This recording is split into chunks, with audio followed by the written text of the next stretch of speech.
Hi traders, it's Roberto, and this is part two of how to trade the trade signals that are sent out on a daily basis. They come out around 6, 7 o'clock p.m. Eastern, and they're good for about 12 to 24 hours. Now, depending on news events, what we do is that I'll make sure I'll make a note, let everyone know that, yeah, these are the trade signals, but we have some high impact news events either coming out at the opening of the European session or New York session, and either be out of the trades before then or just be careful, make sure not to take any trades before our news event. Okay, so this is part two. Let me just show you trades. The signals that was sent out on Wednesday was to sell the Canadian dollar. So that would be buying pound Canadian, euro Canadian dollar, selling Canadian Swiss. And so this is one of my favorite strategies that I use. So let me just let's just look at euro CAD. I forgot to mention also correlated pairs. I like to send out signals that are correlated. So the pound Canadian, euro Canadian, Australian Canadian, those are correlated pairs. They move the same direction, so they mirror each other. So when I look at different charts, then I'd like to see what you're seeing here. Essentially, this is a 21 moving average line. Notice that the price is above the 21 moving average line on all these pairs here, and it's above what's very important, essential pivot point. So let me just pull up this chart. Coming into a new session, signals were sent out, and this is the time of day that the signals are sent out right here. Just make this just a little bit bigger. So notice at price we have a central pivot point, and we have a 21 moving average line, and price was in an uptrend the previous day, and this is a continuation of the trend. Now when I send out the signals, this is about 7 p.m. Eastern. Notice that price was above the central pivot point on the 1 hour chart and above the 21 moving average line. Then what you need to do is go to the 4 hour chart and make sure that price is also above the central pivot point and the 21 moving average line. So that indicates that the market is still in an uptrend. So let's go back to the 1 hour chart. Now, notice the retracement right here.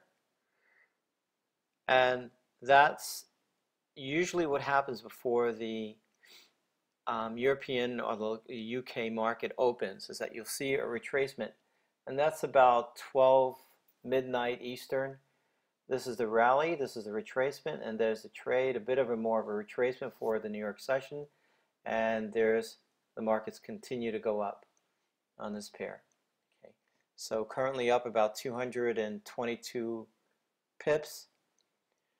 So again, this is probably easier than using the other indicators. Let's pull up Ichimoku indicator and see how that looks in relation to what we're doing. So on Ichimoku, these two lines, remember, if you remember, we used these two lines right here. The crossover of these two lines tell us that the market's in an uptrend. Price is above the cloud, so we would be looking to buy on retracements. So you don't necessarily want to take the trade when the market takes off. You want to wait for the market retraces and take a trade. Okay, let me just remove Ichimoku indicator. So again, using this time of day when the signals come out at 7 p.m., look to see if price is above the 21 moving average line and above the central pivot point, which is this blue line here. And if it is on the 1 hour and the 4 hour chart, let's go back to the 4 hour chart, and there it is, then take the trade.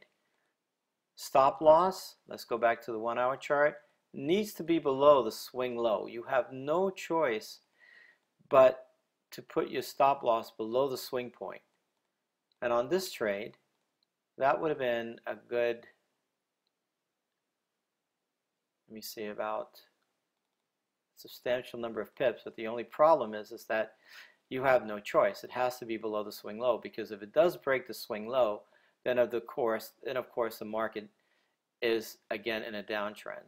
So that was about 139 pips. Now that would maybe a little bit too many pips for most of you. What you can do is put a tighter stop loss below a candle, which would only be about 40 pips.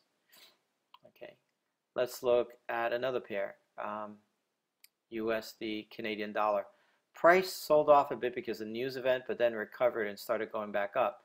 But again, price coming into a new trading day, right there, above the 21 moving average line, above the central pivot point, and I would have stayed in this trade till before the news event. That was about 80 pips. And I'm actually still in this trade. I'm up 37 pips, and I just had to weather this storm, the sell-off, and then the market turned around and went back up again.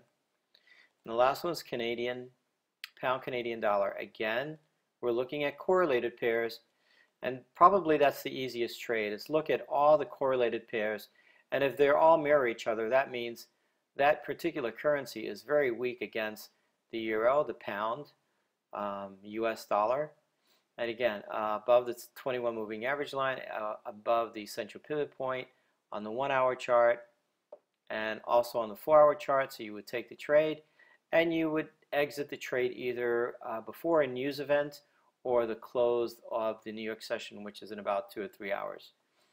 Okay, that concludes the tutorial. If you have any questions, please email me. I will be